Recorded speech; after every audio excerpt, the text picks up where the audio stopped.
Здравствуйте, меня зовут Умар, и я являюсь участником проекта «Гостеприимная Абхазия». Данный проект дает нам возможность реализовать свои идеи. Конкретно наш проект называется «Абхазгид».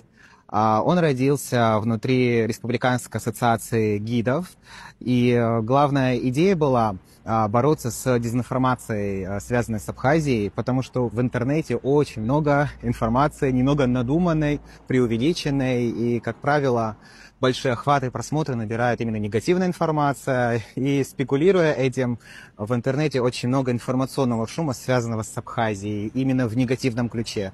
Для того, чтобы бороться с этим, мы придумали проект, и внутри этого проекта мы создаем медиа-контент, который рассказывает об Абхазии, об уникальной культуре Абхазии, о традициях, обычаях.